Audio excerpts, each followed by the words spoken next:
전국 주 내게 주신 소망, 전국 날 위해 예비된 곳, 전국 내가 가진 살아있는 소망, 전국 내 삶의 자랑, 전국 우리의 꿈꾸는 영원, 전국 내 맘에 살아있는 전국, 주의 피로 우리에게 주신 전국 내 삶의 보물, 보이지 않는 것 위해 믿음으로 살도록 인도해주는 주의 죽음과 부활로 증명된 살아있는 나의 참 소망, 전국이 내게 있네, 전국이 내게 있네. 오늘 우리에게 주신 하나님의 말씀은 누가복음 16장 11절부터 15절까지 말씀입니다. 너희가 만일 불의한 제물에도 충성하지 아니하면 누가 참된 것으로 너희에게 맡기겠느냐? 너희가 만일 남의 것에 충성하지 아니하면 누가 너희의 것을 너희에게 주겠느냐? 집 하인이 두 주인을 섬길 수 없나니 혹 이를 미워하고 저를 사랑하거나 혹 이를 중히 여기고 저를 경히 여길 것임이니라. 너희는 하나님과 재물을 겸하여 섬길 수 없느니라. 바리새인들은 돈을 좋아하는 자들이라. 이 모든 것을 듣고 비웃거늘 예수께서 이르시되 너희는 사람 앞에서 스스로 옳다 하는 자들이나 너희 마음을 하나님께서 아시나니 사람 중에 높임을 받는 그것은 하나님 앞에 미움을 받는 것이니라. 아멘. 갈망의 답이 되는 영원한 그곳, 천국이 내게 있네,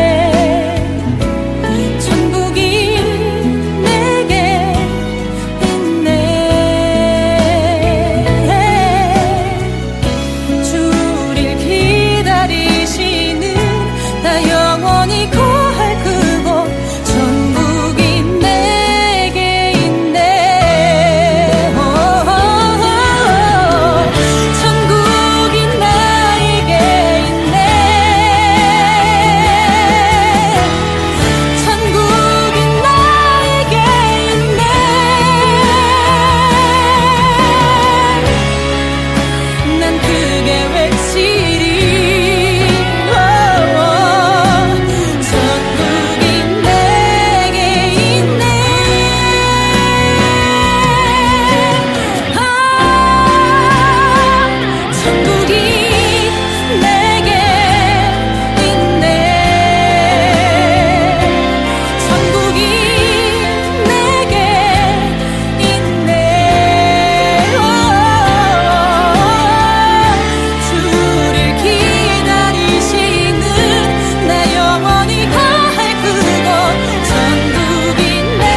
오늘도 주님의 크신 은혜가 저와 여러분에게 가득하기를 바랍니다. 한 주간을 여러분들과 하나님 나라에 대해서 묵상했습니다. 하나님 나라는 죽어서 가는 것이 아니라 이 땅에 이루어가는 것입니다. 하나님 나라는 하나님 당신이기 때문에 오늘 우리가 하나님 안에 살 때 나를 통해 내가 걷는 모든 곳에 하나님 나라는 반드시 확장되어야만 합니다. 우리가 올바른 그리스도의 정신을 가지고 살 때 어떤 하나님의 나라가 이루어지게 되는지, 그 예수님을 쫓는 사람들은 어떤 모습을 보여야 되는지를 우리가 한 주 동안 살펴보았습니다. 오늘은 어제 다 못 다루었던 돌아온 탕자의 이야기 가운데에서 둘째가 아닌 첫째 아들의 모습을 오늘 본문 말씀과 함께 보면서 정리하도록 하겠습니다. 여러분, 어제 잠깐 다루었지만 첫째는 둘째가 태어나기 전에는 모든 것을 다 갖춘 자였습니다. 하지만 둘째가 태어남으로 인해서 마치 폐위된 왕과 같이 느낀다고 했죠. 오늘 우리가 성경 말씀을 통해서 한번 이 성경 속에 등장하는 첫째 아들이 어떤 모습인가를 점검해 보도록 하겠습니다. 15장, 누가복음 15장 25절 말씀을 보면 맏아들은 밭에 있다가 돌아와 라고 표현되어 있습니다. 자, 둘째는 떠났죠. 이미 떠났습니다. 그런데도 맏아들은 늘 그 자리에서 일을 합니다. 꾸준히 일합니다. 여러분, 여기 나와 있는 이 첫째의 모습처럼 많은 첫째의 특성 가운데 하나가 꾸준하고 성실하게 맡은 바 일을 잘 합니다. 여러분, 이건 참 좋은 것이죠. 오늘 우리가 읽었던 본문 말씀을 보면 하나님께서 돈에 대해서 이야기를 나눕니다. 여러분, 돈 버는 일이 나쁜 일입니까? 좋은 일입니까? 중요한 일입니다. 돈 버는 건 세상적인 일이야, 이렇게 얘기하면 안 됩니다. 오늘 말씀이 대표적으로 그 근거를 제시해주고 있습니다. 10절, 11절 보면요, 여러분, 지극히 작은 것에 충성된 자는 큰 것에도 충성되고 지극히 작은 것에 불의한 자는 큰 것에도 불의하느니라.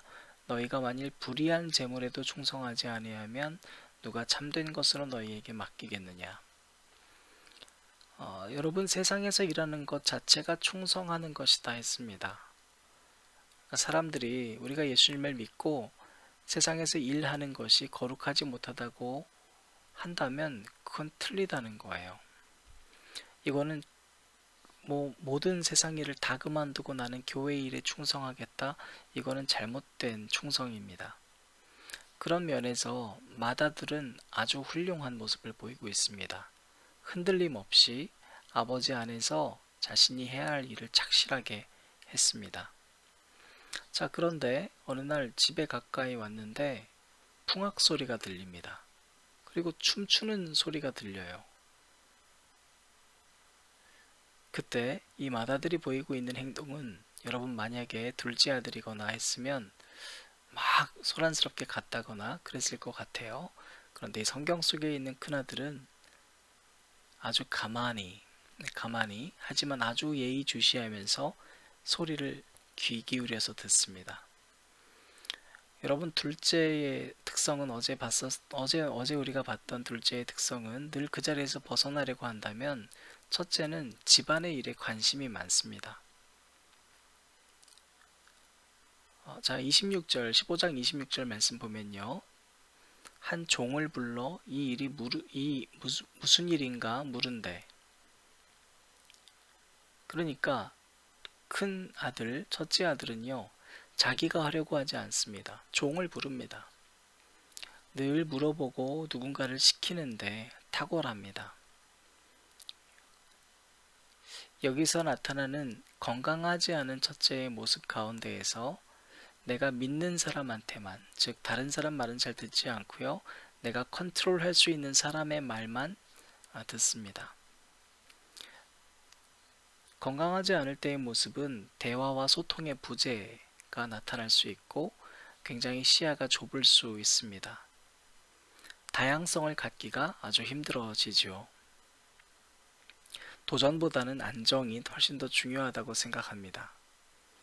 자, 그런데 이 종의 얘기를 듣고 나서 27절, 28절 보면 그가 노하여 들어가고자 하지 아니하거늘 아버지가 나와서 권한대 아버지께 대답하여 이르되 내가 여러 해 아버지를 섬겨 명을 어김이 없거늘 내게는 염소 새끼라도 주어 나와 내 벗으로 즐기게 하신 일이 없더니 작은 아들이 둘째가 돌아왔다는 얘기를 들었습니다. 그리고 아버지가 이 둘째한테 내 아들이라고 하면서 좋은 신과 좋은 옷을 그리고 가락지를 끼워주면서 동네 잔치 열었다는 얘기를 들어요.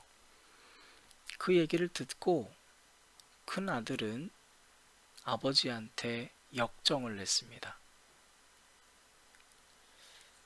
여기 나와 있는 노하다라고 표현된 이 단어는 부모님한테 대들었다는 소리예요.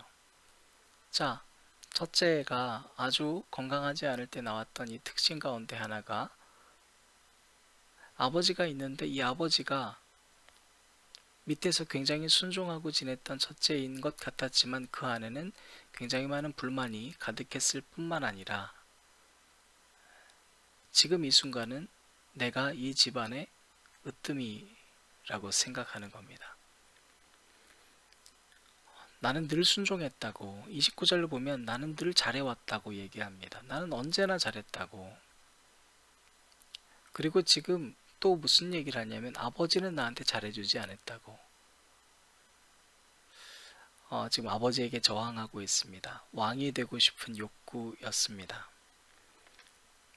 여러분, 이 첫째 아들의 모습을 보면서 우리는 한 가지 생각해 봐야 합니다. 왜 우리는 둘째 아들만 돌아온 탕자라고 생각해 왔을까요? 지금 이 모습에서 오히려 둘째 아들은 우리가 어제 봤지만 아버지 안에서 회복이 되지 않습니까? 그 이후의 삶이 어땠는지 모르지만 그러나 이 첫째 아들은 기고만장해서 아버지에게 지금 저항하고 있습니다. 그래도 둘째는 그 속내음이 어땠는지 모르지만 나는 종입니다. 나는 종입니다. 얘기했잖아요. 그런데 첫째는 아버지한테 지금 저항하고 있습니다.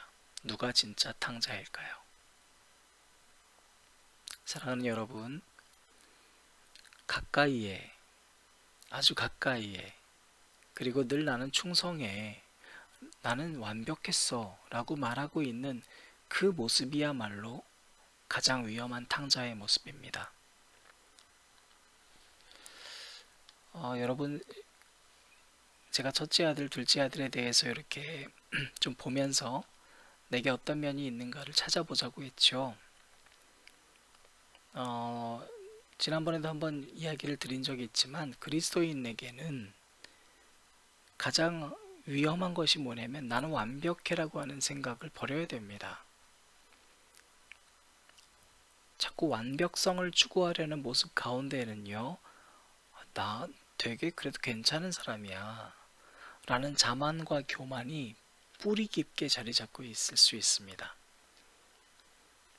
여러분이 첫째 아들한테 아버지가 어떻게 해결해 주셨냐면 31절 32절 이하 말씀 보면 아버지가 이르되 예 너는 항상 나와 함께 있으니 내 것이 다 네 것이로되. 내 거 다 네 거다. 여러분, 이게 중요한 겁니까? 아니에요. 여러분, 내 것이 다 네 거다라는 게 중요한 게 아니라 그 앞에 있는 전반절이 중요해요. 예 너는 항상 나와 함께 있지 않니? 그런데 자꾸 이 첫째는 늘 순종해 왔다고 생각하지만 지금 자기 속마음이 다 드러나니까 실제로는 아버지의 소유, 그리고 왜 남한테 더 잘해주냐고, 이게 더 중요했었던 겁니다. 자, 이 말씀 이후에 오늘 우리가 읽었던 본문 말씀 누가복음 16장에서 우리는 돈에 대한 이야기를 만납니다. 그리고 예수님은 돈 버는 일이 잘못됐다 하지 않으셨습니다. 중요한 건 이 돈을 어떻게 사용하느냐가 중요하다는 겁니다. 돈이 존재하는 목적은 돈을 사랑하라고 주어진 것이 아니라 이 돈을 바르게 사용하기 위함이기 때문입니다. 따라서 이 돈을 어떻게 사용해야 되는가에 대해서 오늘 본문 말씀 누가복음 16장 9절 말씀은 이렇게 기록하고 있습니다. 내가 너희에게 말하노니 불의의 제물로 친구를 사귀라.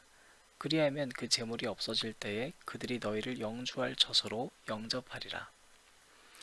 돈의 목적은 친구를 사귐에 있다는 겁니다. 즉, 돈은 사랑의 대상이 아니라 사용의 대상임을 알려주시기 위함이고, 사람은 사용의 목적이 있는 것이 아니라 사랑의 목적이 있기 때문입니다. 따라서 우리가 다시 어제 본문 속의 아버지 마음을 들여다봤을 때 내 건 다 네 거야. 그리고 중요한 건 내가 늘 너와 함께 있지 않니? 그리고 32절입니다. 이 네 동생은 지금 무슨 관계를 회복시켜 준 겁니까? 첫째는요, 둘째 보고 쟤는 왜 저렇게 잘해주냐고 하잖아요. 근데 아버지가 뭐라고 그러냐면 이건 네 동생이다. 원래의 관계를 회복시켜 주십니다. 그리고 내가 잃었다가 얻었기로 우리가 즐거워하고 기뻐하는 것이 마땅하다. 아버지는 네 동생 죽었다가 다시 살았다. 내 동생 아니다. 네 동생이다. 그리고 내가 기쁜 게 아니라 누가 기쁘다는 겁니까? 우리가 즐거워하고 기뻐하자. 이렇게 얘기했습니다. 사랑하는 안전자리 기도회를 들으시는 여러분 한 주 동안 세상에서 어떤 일을 하셨습니까?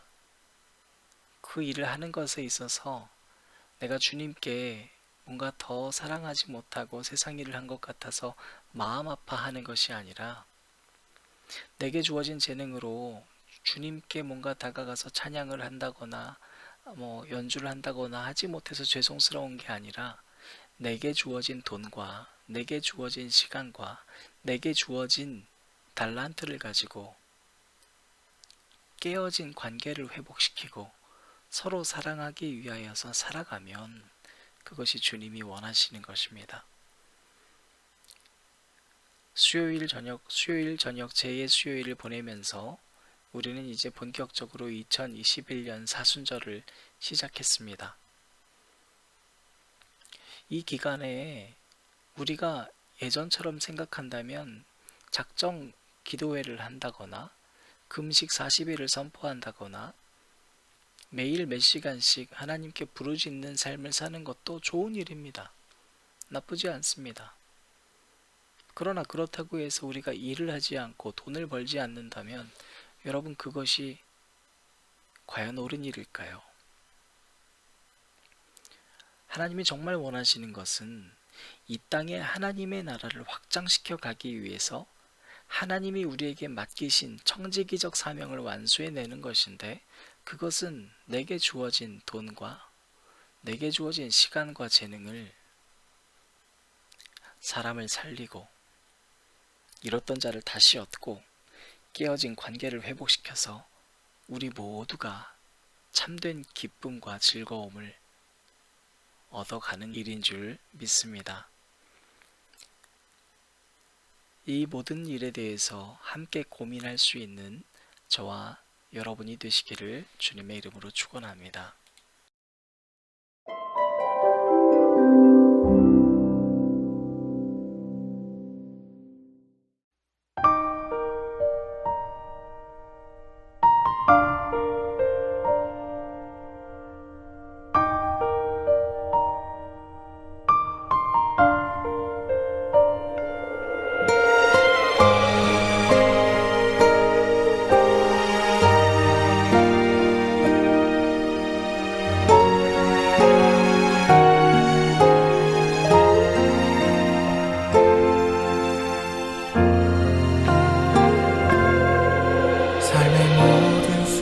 순간마다 내게 기쁨 넘침은 주님이 나와 늘 함께 하심.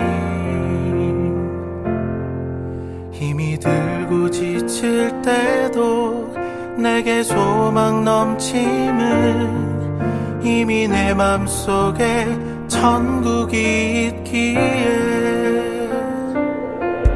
내게 공허함이 오고 포기하고 싶을 때 주님이 나와 늘 함께 하심 고적함과 무너짐이 와도 믿음 넘침을 이미 내 맘속에 천국이 있기에 나는 천국을 가졌네 천국에서 사네 천국의 기쁨을 누리네 나는 천국을 가졌네 천국에서 사네 천국의 기쁨을 누리네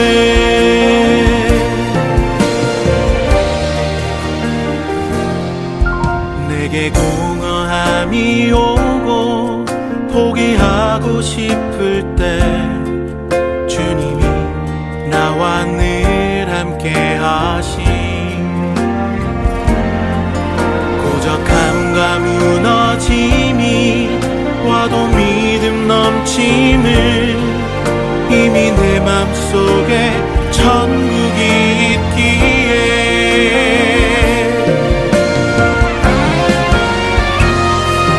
나는 천국을 가졌네 천국에서 사네 천국의 기쁨을 누리네 나는 천국을 가졌네 천국에서 사네 천국의 기쁨을 누리네 함께 영원히 주님과 함께 영원히 주님과 함께 영원히 주님과